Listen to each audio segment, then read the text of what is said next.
Hey guys, welcome to another tutorial. Today I'll be teaching you how to finish a funk song. This is a continuation of my how to make funk part 1 video. In this video I want to show you guys how to turn the beat of a song in this genre. This is a different song than the first video. Obviously these are just general guidelines. The ideal way to use this knowledge is paired with your own instinct. First I'm going to talk to you about the approach of how I'd finish a funk song or how I've seen them finished by other people.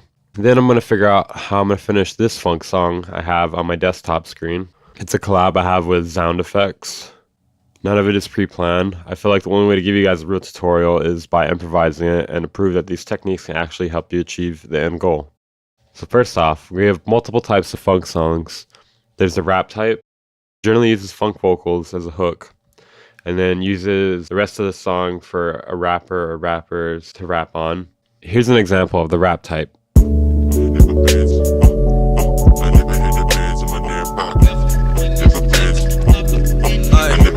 used to chill it in the belly of a monster, dwelling in some calm, think exhausted with it, and I can feel it when I'm looking at my wallet. How do I properly make a profit? Then there's experimental type. Experiments with change-ups and different variations, hooks to remain interesting. Usually it's more instrumental than the rap version. Here's an example of the experimental.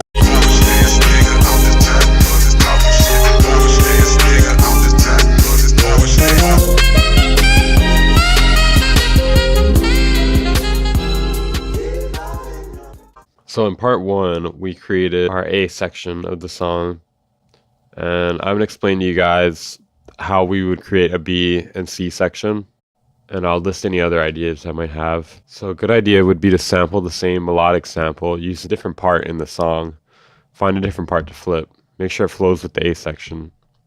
If you made your song with synths instead of a sample though, play a similar but relative riff / chord progression. You could even sample something different. Another idea would be to change the key over time throughout the song, like after 8 or 16 bars. And then for the C section, you could play your A section again, but make the bass go crazier or do some sort of modulation throughout the track that makes it more interesting. You could also sample something different. That's another option. You can also chop the instruments from section A and B, either together or by themselves. So obviously there should be more options by the time you hit your C section of the song. Don't be afraid to have an interlude or use singing or do something weird. Experimentation is what makes music interesting. Okay, now that I've explained to you guys different ways a person could finish a funk song, let's finish my song. This is a collab I'm doing with my friend Sound Effects. Hopefully it will be released by the time this tutorial is out. I'll put a link to it in the description. I already have a strategy going in, which isn't always the case, but when you have a legit idea going in, that's great because there's a much higher chance of success. My strategy is to use a different part of the original sample to finish this. Okay, let's listen to my song.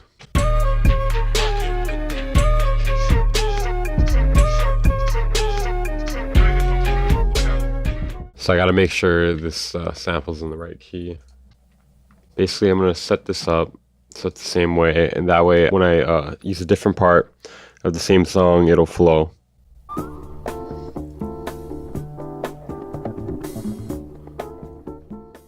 Oh man, that sounds nice. Alright, so what I did there is I picked a different part of the sample, I warped it, I figured out the pitch of the original one. It was pitched up 2 semitones. And then, so I did that on mine, and I made sure the timing was the same.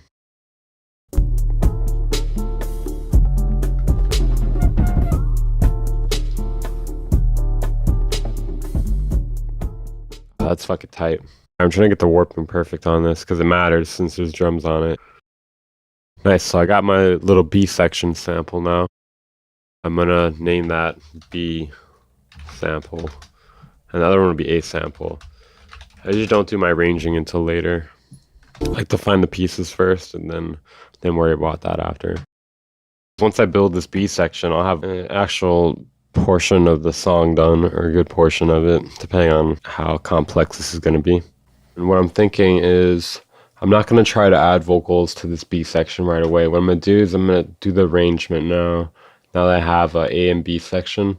And then after that, I'll decide if I want to add some sort of vocal thing or flute or whatever, because I think I'm getting kind of caught up in the idea of doing something specifically and it's not working, and it's better to just move on to something else like the arrangement. I don't know what I'm gonna do for the intro yet, so I'll do that after. So for now, I'll just duplicate everything else over with Control D. Then I'm gonna copy and paste everything in the A section over to the C section, and I'll probably do some editing to that also. But it's just gonna be the same for now. So let's listen to it.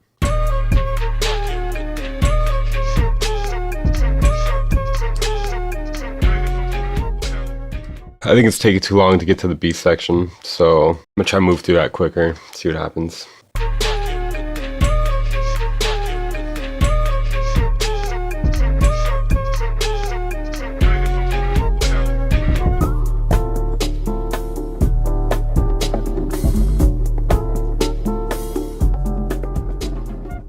I don't know how I feel about the flow from A to B.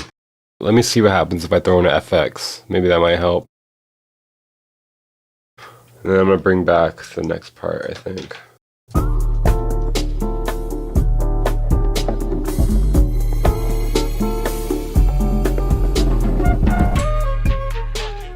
Wow, that is a complete lack of flow. So maybe I could try some things. Maybe it would help if I cut out the drums and bass when I brought it back in. So I'm gonna do that. So what I did is I used Control E to cut that out there, and then 0 to mute it.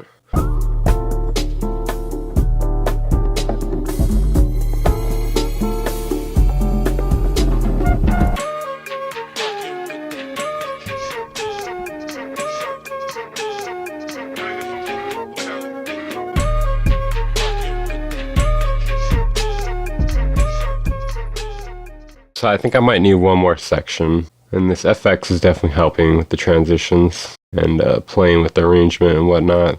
So that's something good to keep in mind. I'm gonna mute the hi-hat right there. Definitely gonna help. Maybe I want to use that somewhere in the song. That's like a good transition. Okay, now we'll move this back. See how this flows from here to here. And move this one forward.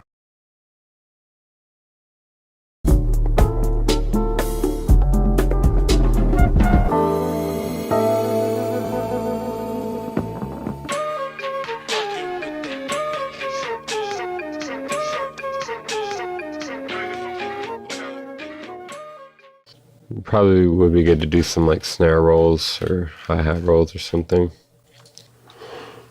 So I'm gonna chop out some of the snares here. I didn't do the kick and snare originally, that's why it's like this. Cool.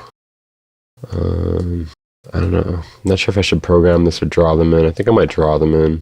We'll see how it works out.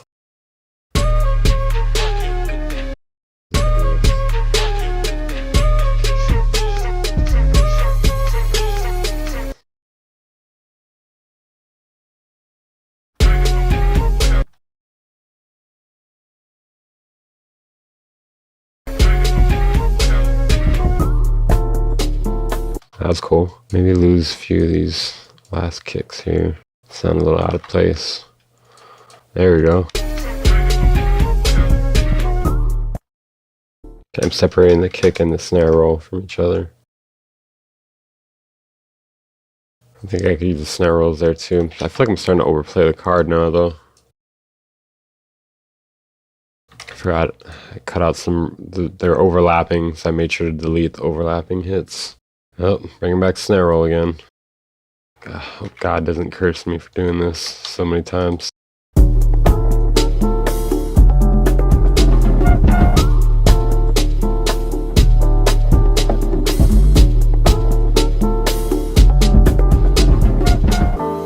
This is embarrassing. There's a lot of fucking snare rolls. The snares weren't ringing out, so I fixed that. Still think I either need vocals in the B section or something. I need to add something, some sort of something to make it more interesting. A section's kind of interesting. B section, not as much. The question is what to do. It's funny how I wanted to cover the open hi-hat originally, but actually now I kind of like it. It's actually a really good open hi-hat sound, and I think I'm gonna copy paste it around to make sure it's more consistent, kind of like how these beats usually are, and not so unpredictable. Going for something more predictable, probably.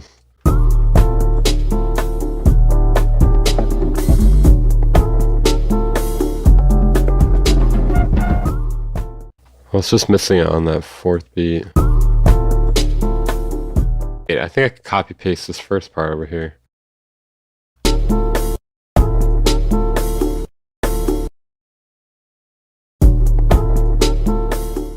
Let's see. Yeah, it works. It works. Problem solved.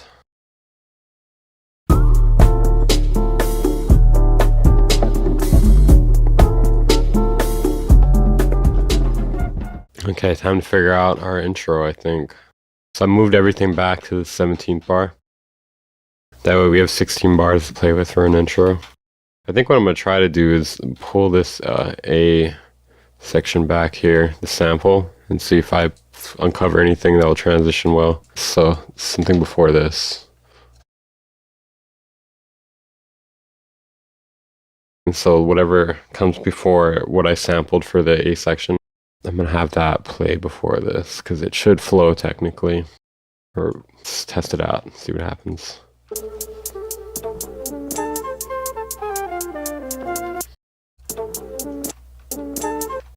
I think we got it. Pretty cool. Gonna mute the hi-hat. I have it just running non-stop in Reason. For now, I just think a constant one kind of works, but I might do some editing to that later. Not sure how I feel about that yet either. Sometimes you gotta let some stuff marinate.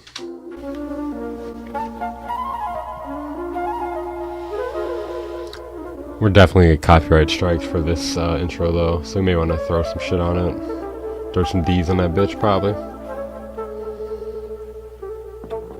Okay, got our intro. That's really cool. Now, I don't think I'm going to do a drum roll there, but I think I'm going to do the FX. Let's see how that works. Cut the noise short.